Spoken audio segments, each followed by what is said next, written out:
Welcome everyone once again to the Long Overdue, a show about libraries where each episode I will bring in a special guest where we talk about the Sul Ross Library and beyond. And of course, Happy New Year to everyone. This is the first episode of the year 2023 and I get to have with me Dr. Alicia Trotman, Professor of Psychology here at Sul Ross. Dr. Trotman attended the University of Michigan where she earned her Ph.D. in philosophy. She's been a professor here at Sul Ross since 2017.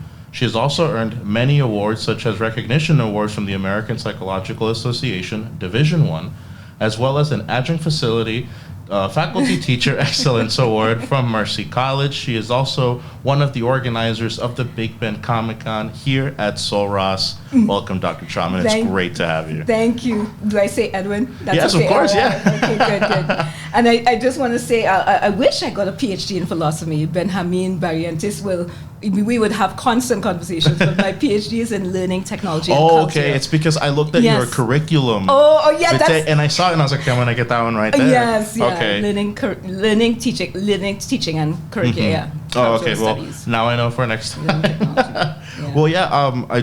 Again, it's great to have you here, Dr. Trotman. Thank you. Have you seen some of the previous episodes? I have, before? and I looked at them. I went through them, yes. I'm glad. Great that you're a fan. So you already know how this works. Yes. You know, it's just a very casual conversation, Exactly, yeah. your previous experience library, so on and so forth. Right. Mm-hmm. Nothing too hectic. Okay.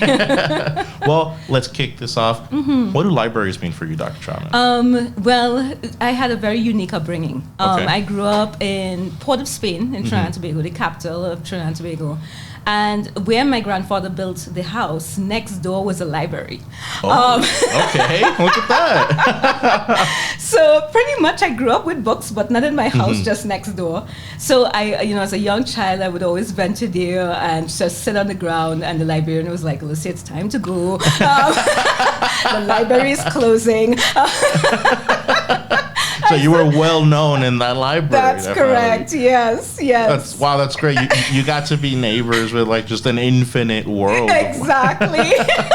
And it just opened up my world, opened up my mind to possibilities and things that I can do. And I didn't recognize until later on that was not common for people to go to the library. And I was like, my goodness, it's like breathing to me. I mean, it's just right next door. Yeah. So yeah, definitely book person from the very beginning. So your parents already knew, oh, where is she? She's at the library. She's next door. Yeah. She's next door.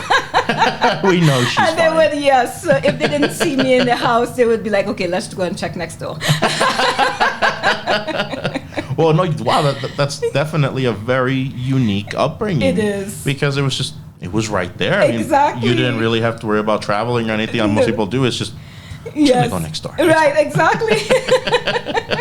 So then, with this specific upbringing, what is it like with our library? What does our library mean to you then? So as I continue to grow up, the library closed. Actually, it's now renovated. My sister lives next door right now. So, but now we've built a national library in the city, right? Okay. And I did go into it, but by that time, I had already left to come to the States to do my college degree at New York, in New York City. So I went to Pace University, and the library was in that building. And I was always there. So, and I was just kind of intrigued because there was so many more books, because they had another floor. And they had like maybe of those 3 or 4 racks of just one discipline. I was like, how come there's so much knowledge just in that? Yeah. So I think after that time when I was in college, I was just intrigued with how much information there was, and that it was readily available. Of course, we were now growing up with the internet. I mean, the internet now started when I was in college. So we were still doing like MySpace and stuff like that. But we weren't really doing like research, because Wikipedia then was not established. So we were still doing a lot of research in the library. So I was in there so much. And then, of course, I was majoring in psychology, which is a science, so we had a big project to do. So at the end of the 4 years, they gave me a library technologies award because I was always in there doing research. So, I mean, the thing is, if I had to live in a library, I would have no problem, you know, like those places where they have the secret doors. Yeah, that's me. All those secret corridors, like that would be you. They would just make them just for you. Old books,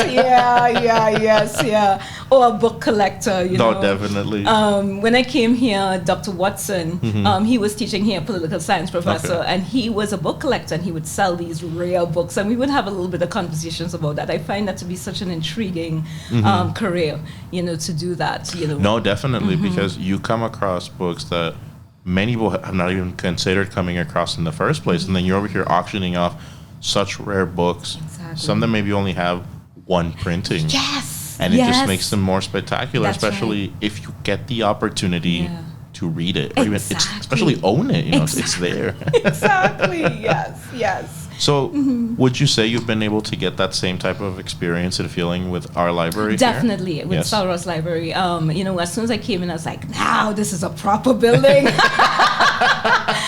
it felt like the best building on campus. So that was already your favorite one. That's where I'm going to go. Exactly, yes. So to me, I was like, okay, we're paying homage to books in the right way, you know. So I just love being there. And I was like, man, if I was a Sul Ross student, I would be in here all the time. You would be there all the time? Oh, yeah. Where's Dr. Trotman in the library? It's always there. She lives there now. She has an office there now, just for her, just for the books. Exactly. And the little corners on the 3rd floor where you could just study. Oh, yeah, I'll be there. No, that's great. I mean, and that's amazing because your upbringing, the way you've just interacted with libraries overall, has given you such a positive and vibrant feeling and aesthetic and vibe with libraries overall. That's right. It makes you want to go there all the time. Exactly. That's fantastic. I'm glad to hear that. Yeah. As you've been going on with life, it has stayed the same for you that way. Definitely. Even while I was in New York adjuncting, so I was adjuncted at Mercy College. My best friends worked in the library. Okay. So I mean, so it just continued. Yeah, no, and I mean, what's great is that I think you already answered that one. I mean, your history with libraries overall is just immense. You have this, it's like you could make your own book of your history with libraries. And I think that's great. I think that's wonderful. Yeah. So because of that, you've gotten to visit a lot of different libraries over the time. So which one would you say is the coolest library you've been to? Oh, man. The coolest library, I think it was in Scotland, in the University of Glasgow. I was just wowed away. It was in a kind of Gothic building with the steeples and the gargoyles. Yeah, felt like I was in something like Hogwarts. So I felt like that's what I walked into. And I think I didn't even go that venture further because I was so enamored with the architecture. Okay. Yeah, so that is one thing that really catches my attention as well. So I was looking at that and looking at students going in and out, and it was just like in the hallways and everything. I was like, wow, this is beautiful. But I didn't have enough time there because I was at a conference. So I actually had to go to where the conference was being held. So I only spent about maybe 20 minutes there. So not long enough for me to really get, but I want to go back. Oh, definitely.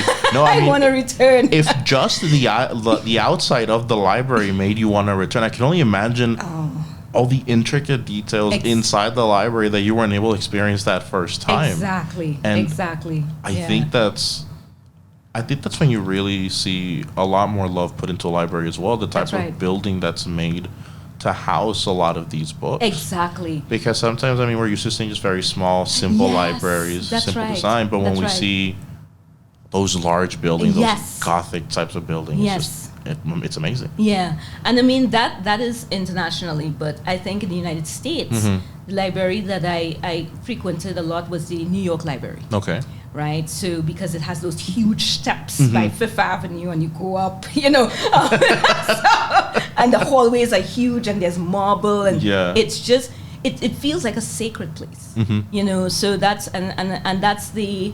I guess that's the impression I get from the people that work there. I talk to them as like, do you like working here? They're like, what? I wouldn't work anywhere else. Yeah. You know, this is where I work, you know. And I was like, yeah, I understand. And I guess institutionally, in terms of all the universities that I've been to, honestly, I was really impressed with Sul Ross because I thought we would just have a couple floors with just a room or something, but its own building. Oh no, I wasn't expecting that. You weren't expecting the library to have its own building? No, so that was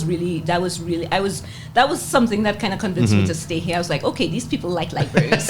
I get you completely. I think back to my community college. The library didn't have its own building. It was mixed with another. Exactly. So just like you, and I thought, oh, the library has its own building. That's a lot of room for it. That's great. Yeah. And it's very interesting to think about it too. Like yes, you compare the ones from Europe, the one from the United States.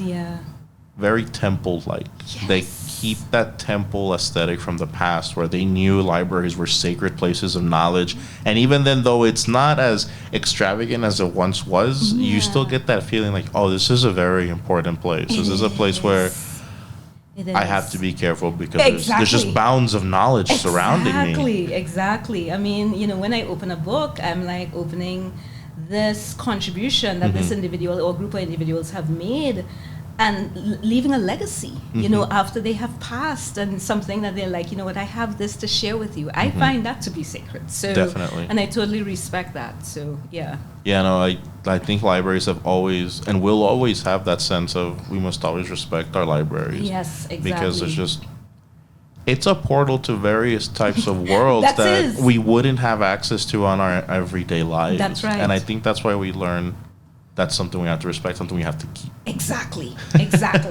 So with all of this in mind, all the libraries you visited, if you could build your own library, what would it look like?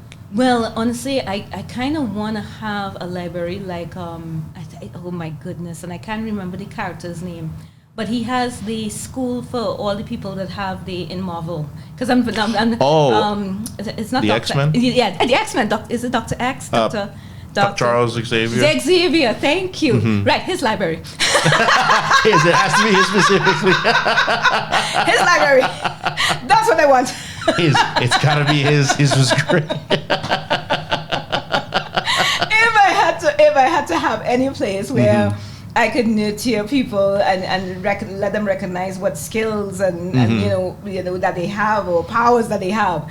To me, the library is the first step. Go and read, go and see what other people have done, and try to figure out, okay, where do you start? And so, if I had to build my dream library, it would look like that. Just like that. Yeah, just like that. No, that's a great one because it makes you feel like, well, this is where you can start. Yes. Like you said, you're going to see a lot of various points of views on everything. Exactly. And you're eventually going to find an author who you connect with. That's right. So I think that's a great way to build a library, just like Charles Xavier for sure. Yeah. Thank you. So right now, this is one of the most difficult questions people have for answering. What would you say is your favorite book? Oh boy, that's really, really hard. That is a hard one. That's a very, very hard question. Oh my! And the thing is, I remember the books, but remembering titles and authors, that's the issue that I'm having right now. But I've read a lot. I've read so many books. I mean, which one do I like the most? Oh my, Edwin, you've given me something very difficult. Everybody always has a hard time with that one. Maybe you should have said what genre do you like? Okay, let's go with that then. How about genre? What's your favorite genre? Okay, so when I started reading books that were fiction, the ones that I started from very early was a horror. Okay, horror. Yeah. So Stephen King. Ooh, nice, yes. Classic. Can't go wrong with Stephen King, definitely. Misery was one of my favorite books. A great horror thriller movie. Book as well. Both of them. I was like, wow, they captured perfectly. Yes, it was captured perfectly, and that lady who acted. She did a fantastic job. To the point where I think people were still thinking she was Kathy Bates. Yeah, she was a still person. They would look at her and be like, "Oh my God, did she actually do it?" asking Stephen King, "Did she actually take you?" Exactly. So I think that and Carrie. I read, and then I read Anne Rice. Nearly all of Anne Rice's books. So anything to do with vampires. That's what I've looked into.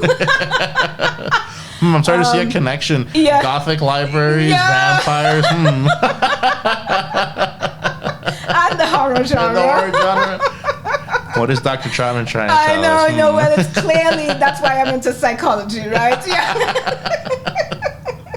So then, what are you reading right now? What is something that's... I actually just finished Night Woman, and that was my book over the break by Marlon James.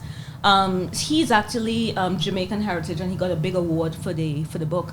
I really wanted to read it because it actually recounts some of the slavery period in Jamaica. Oh, okay. All right, and I don't know. I believe it's fiction, but I think he has some non-fictional elements in there.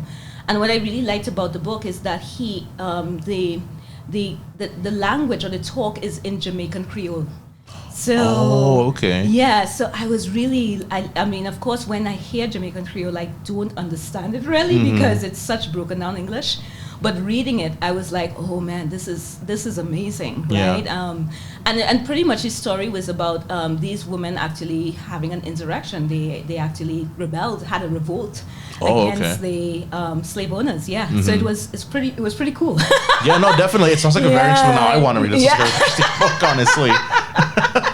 It was pretty cool, so I was like, okay, now I understand why he got that award. Yeah, no, definitely. So that's the latest book I've read, and I have I think about maybe 10 books in my Kindle, because now I get Kindle because a friend of mine told me he helped me move from Michigan to Texas, and he was like, Alicia, you can't have any more boxes of books. Okay, if your boxes of books are more than your clothes and everything else, there's a problem.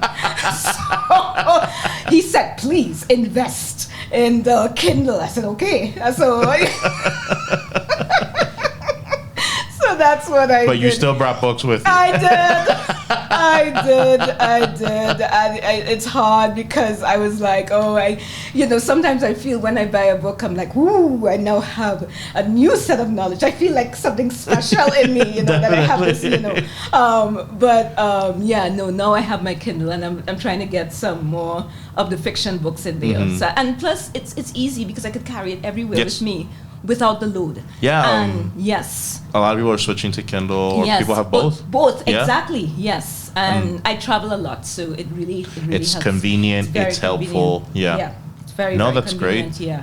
Yeah. Kindle is something that a lot of people obviously have a little bit cautious about it because they prefer, nothing beats a good book in the hand. That's right. But the convenience of Kindle is very good, very helpful for that. Exactly. So I think one of the books actually that I just downloaded was a book. It's a book by a guy called Ben Raines. Okay. And the title of the book, I think it's something. Again, I don't know. I seem to be wanting to learn more about slavery these days. It's something to do about slavery in some part of the United States. And so they're saying that the elements that he discovered, it's an intergenerational situation where it sounded like the people who were enslaved and the people who were free after that generation had died, it still had implications for the following generation. So they were still kind of suffering in a way, even though some of those people were free. So I want to read what that looks like. That's a very interesting way to look at it. So, and he did it, and I think it is a non-fiction book. No, definitely. You have to tell me about that one. That sounds very interesting, honestly. Definitely. I'll share that. But I think those are my favorite books. If I think about the books that I really treasure and cherish in my collection, my physical collection right now, I would say definitely my horror, what I have in my horror genre. Because I have all of them. Not bad. Well, to a different topic, you are also the mentor of the Anime and Manga Club. How is that? What got you into that? So when I was in college, my partner. Right here? That's it? This way. Okay. At college, in my sophomore year, I think, I was really struggling. And I kind of got tired. Not tired, but I was like, I guess I was exhausted with the amount of work that I had to do, right? So, and I think at some point college students feel that, right? And I had it in my sophomore year, and my partner at the time, my boyfriend at the time, he was a big anime person, big, huge. And he was like, Alicia, okay, let's start watching Naruto. And I was like, okay, let's start watching Naruto. And that was it. That was it. I mean, I totally just immersed myself in Naruto everything. And I've watched all the episodes, I think twice, right? Oh, wow. So, yes, I am. You really delved into it. Yes, and my wish is to meet the creator, and I never remember his name, but... It's going to be hard to meet him. Yes, exactly. And my wish is to meet him and say, oh my goodness, I'm so honored that I was able to view your work and understand, because Naruto gave me courage in that, even in the face of obstacles, there is something within you that you can address, right? And, in psychology, we talk about that in terms of the shadow with Carl Jung, but something that you can address that, this is what you actually need. It's not something to despise, it's something to build, right? So, and that's, and that is, Naruto with the 9 tails and then all the animals, all the spirit animals, right up to 9. And the fact that he had to build a relationship with each of them, even though they were being hosted by other individuals, but he had the 9-tailed fox, he had the QB, and that one was the most he was the most distrustful of humans, and understood, and what Naruto had to go through to create that relationship. And then I realized, wow, it's really about having that understanding of yourself and appreciation of yourself. Yeah, regardless of the things that you may have done in the past, there's always room to do better. Yeah, so that's how I started, and then I got into Bleach. And then I got into all the others that followed. But when I came to Sul Ross, I was when they told me they had a Big Ben Comic-Con, I said, this is craziness. I was like, what? In the middle of Alpine, West Texas. It did not make sense to me, and I could not understand it. So I was like, okay, you have Big Ben Comic-Con, but where is a club, the student club? And they're like, well, we don't have one. It's like, well, we need to start one. Yes. Right? There's students who love anime and manga, I'm sure, in this area. And, as soon as I put out that first invitation for the club, I think 35 students showed up. 35? Yes. Wow. Yes. Yes. On the first day? Yeah. Wow. I don't think I've heard of a club in Sul Ross having that many people show up on the first day. Well, they showed up on the first day, but it's continuing because it's usually at the beginning of the semester, so everybody has a little bit of time then. But after a while, when you have to start to manage your time with school, work, and a club, it becomes difficult. Yeah. Wow. But we have continued, and now we have a new president, and he is making sure that they have meetings every week and showing some movies as well. Okay. So making it a very active club. Yes, then.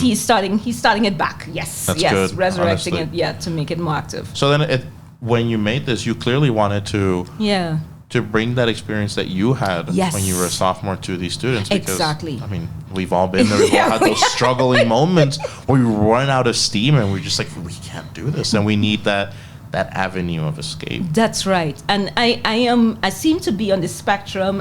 Introvert, extrovert to me is more on a spectrum, right? It's not either or. But I'm more introverted, right? I'll be extroverted when I have to. Yes. Right? But as an introvert, I was as well just looking at what was going on with these characters, just starting off small and insignificant. And then after 25 episodes or 30, they're like, whoa, look at what they have. Then you're like, okay, if they can do that, I could do that too. So it was inspirational for me. And why I like anime too is that they deal with grown-up topics. They don't deal with things that are just... you want to cater, when you have cartoons, you want to make sure that everybody can watch it. But there's some topics like depression, suicide, all those serious things that cartoons can't really do, some cartoons. So the fact that anime was dealing with it and then looking at the afterlife and what happens after that, that to me was just amazing. It just, my world was, enlarged. And I actually think that because of that, it's actually influenced a lot of American cartoons. Yes. Because they have also started taking that route where they want the cartoons to grow up with their viewers. Correct. As the viewers get older, they start presenting darker topics, more relatable topics. That's right. And I remember thinking, that's something you only really see in anime or manga. Yeah, exactly. It's interesting that now they're being more open about actually showing that to their viewers. That's right. That's right, yeah. And I think, so for example, Soul. I mean, when Soul was created by Pixar, I was like, oh, wow, okay, they're starting to do some other things. You know, I was really amazed at what they did. And then I just saw the Black Panther #2. Yes. And I was like, wow, okay, they're now getting into some critical topics. I really like the fact that with Chadwick Boseman, they made sure to honor the fact that he, you know, they didn't dismiss it. And they really interweaved his death into the story. And I found that to be so amazing, because that's a sign of respect. It's not like, oh yeah, we're going to find a new character to replace him. No, we're going to honor the fact that he passed and see where it goes from here. And that was just beautiful.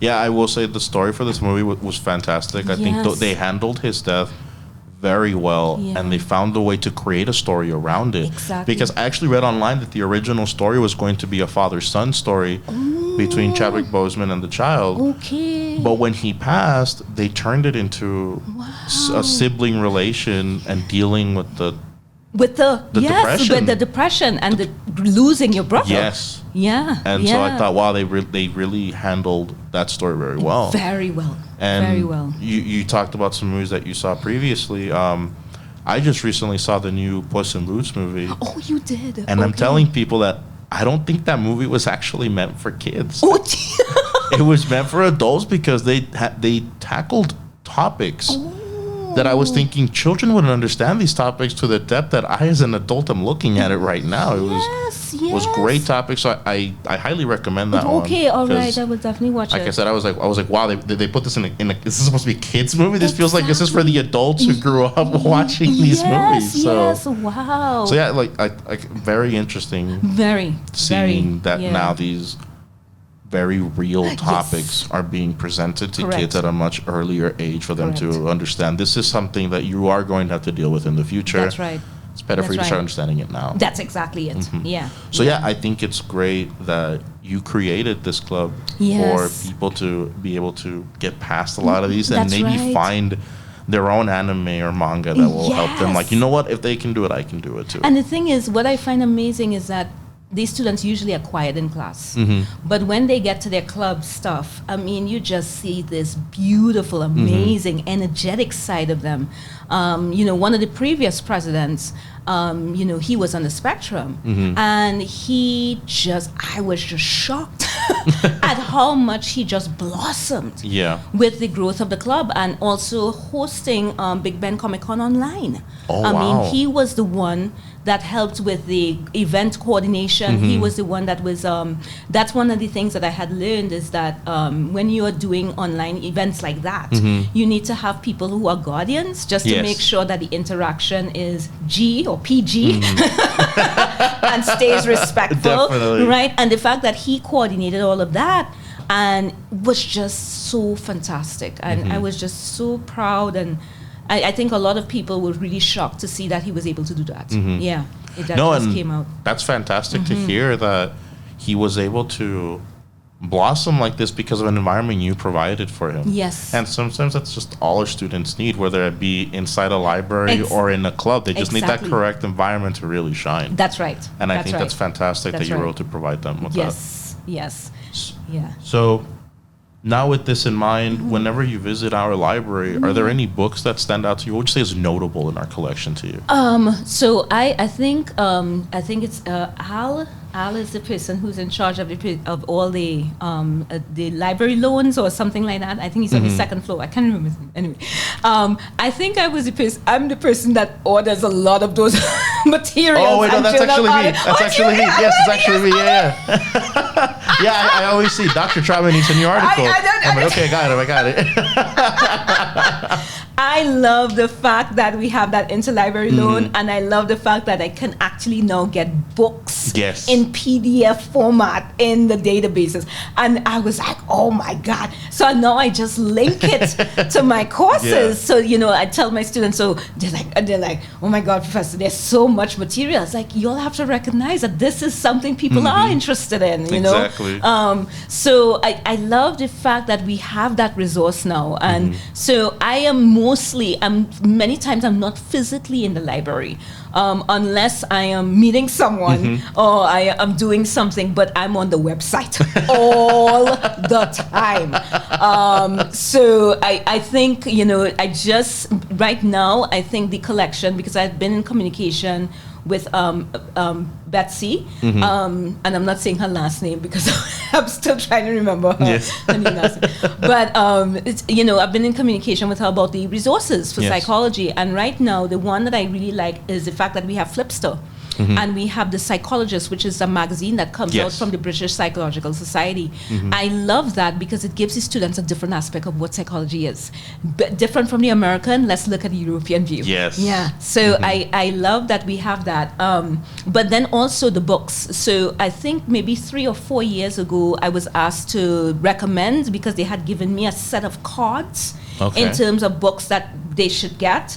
And you all got the book. So, so, I mean, and when my students bring up that kind of topic for research, I just refer them to that book in the library and they go and get it. So, I mean, I love the fact that it is just so accessible. Yes. That is the main thing. There's nothing difficult. There's nothing difficult about using a Sul Ross library. Nothing.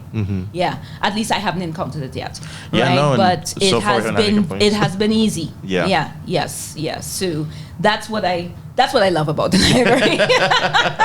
No, and that's great. It's always great to hear that our department is accessible. Yes. That we are able to ensure that through our hard work, our students are able to locate exactly what they need. Yes. And if we don't have it in our collection, that we have the avenue to acquire it for them from another library. That's right. And the communication is really good. I mean, with all the libraries that I have interacted with, even when I was doing my doctorate at Michigan State, and Michigan State's library is in its own building, right? It made sense. It's a Big Ten university, right? But I went in there, did my work and stuff like that. But to know that here in West Texas, this building is here, right? I think it really says something about how much we respect knowledge. Yeah. And how anybody could go in at any time to get this material, even if it's online. And some of my students were having some problems doing the interlibrary loan in terms of they had to select another category in order to get what they needed. But once they figured that out, that was it. Yeah. That's amazing. Yes. Yeah. So that's what I love about it.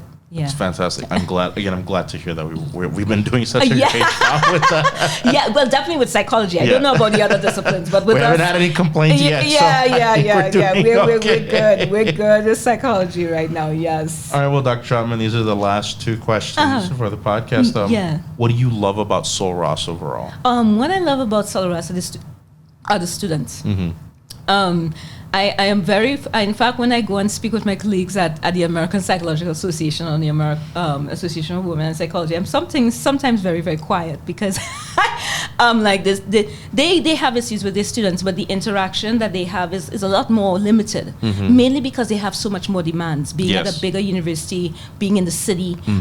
So there's a lot more that they have to deal with, which I totally understand. But I love the fact that I could be at a university, at Sul Ross specifically, where I have time to interact with students. Yes. Not only in the classroom, I have time to have conversations with them. I have time to see where they're going after they graduate. What's happening, having that contact. I really appreciate that because my mentors, one of them I could still speak to, and I'm really close with him, but he retired from academia. He was like, I'm retiring early and doing something else, and I might actually follow in his pattern too, right?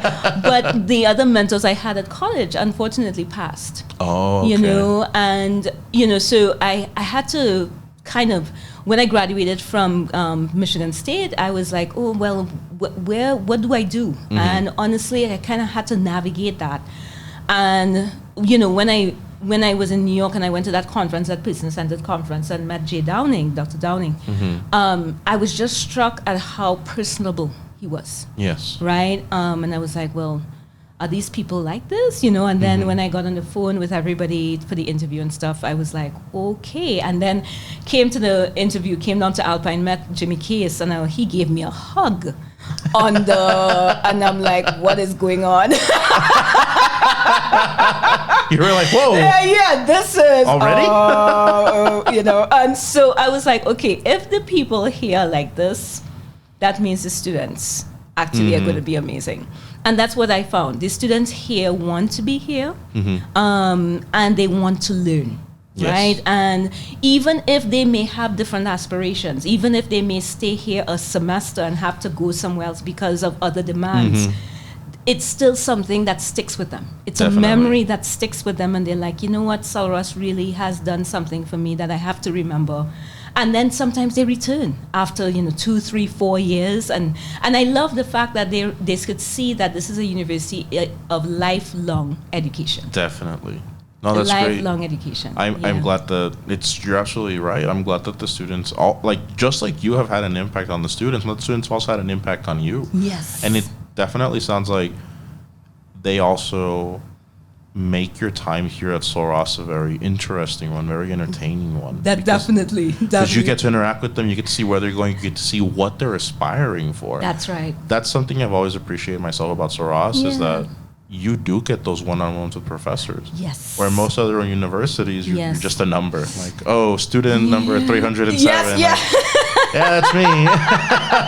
Yeah, you become a statistic. Yeah. Yes. Oh, it's like, just talk to my TA. Okay. Yes, exactly. And for me, who's closer to the introverted side, I definitely need to be in an environment where the relationships are apparent and they are actually happening. And it's just this. I think this open door policy. I think it really helps, and it's not like you can't communicate with students and say, "Hey, I won't be available," right? That is understood. But as you said, to have that one-on-one relationship with them makes a profound impact. Definitely. Yeah. For me as well. They become my family. That's a great way of looking at it, because it just goes that you really care about the students at that point. Yes. You want to see them succeed in whatever it is they want to do. Exactly. Yes. Yeah. I totally believe in the whole Marvel kind of thing where you have your own power. You got to figure out where best your power will be used. Yes.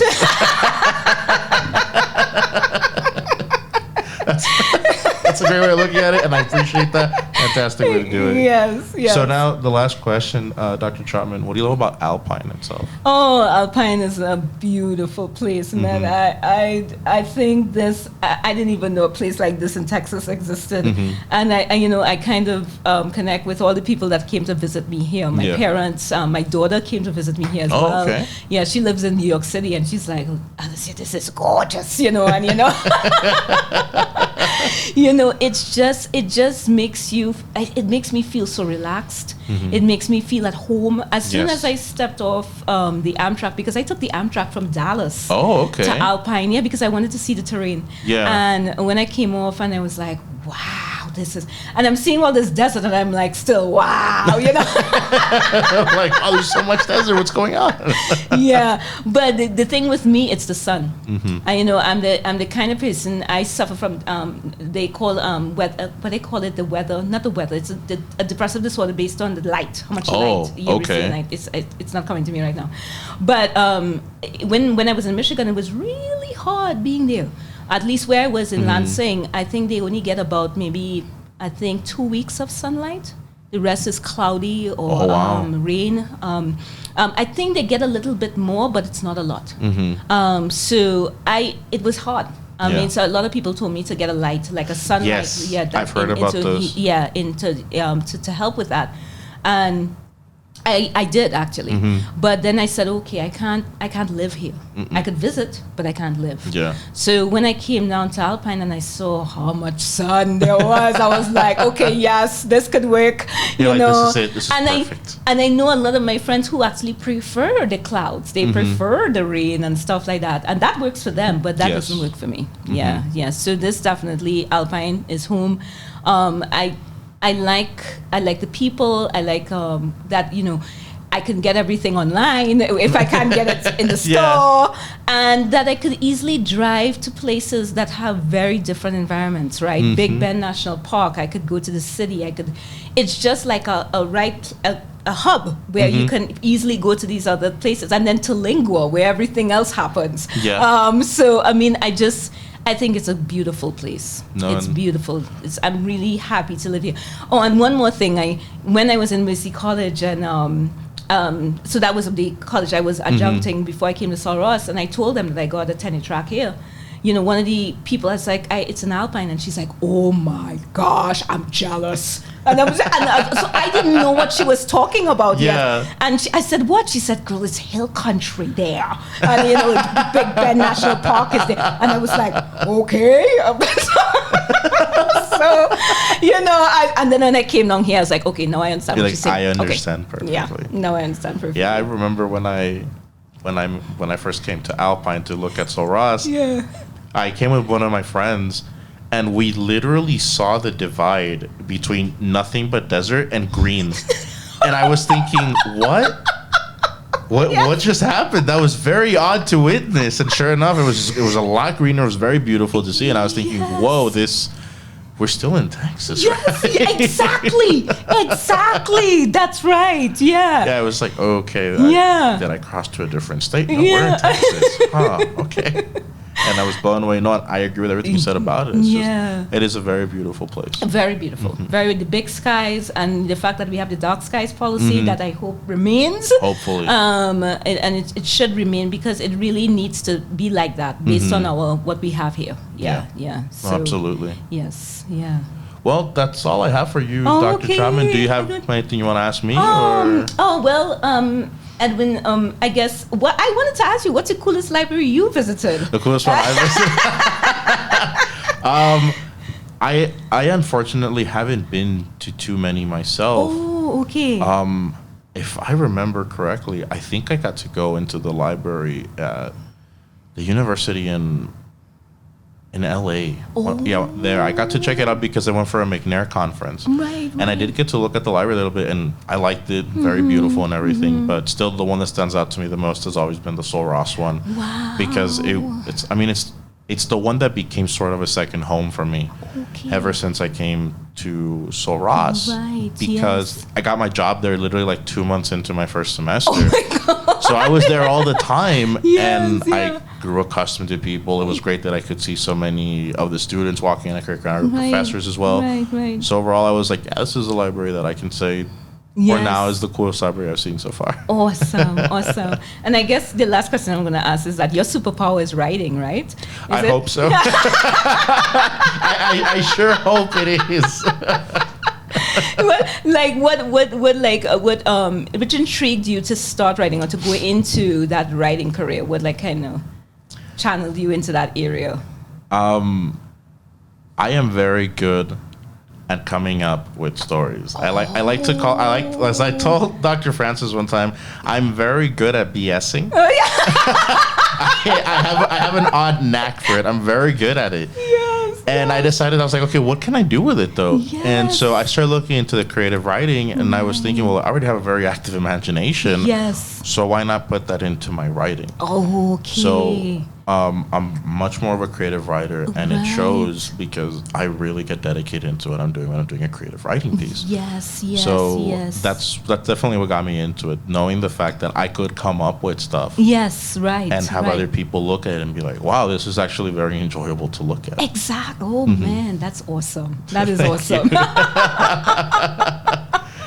Yes, so those were my questions. Okay, well, again, Dr. Trotman, thank you for being here. It's great to have you on the show, being part of this episode. Yeah. So that's all for today, guys. Yes. Be sure to check out the next episode of The Long Overdue. And if you haven't, Be sure to check out the previous episodes, all the other very special guests, much like Dr. Trotman. Yes. Thank you very much, guys. Okay. Check us out next time. Bye. Bye.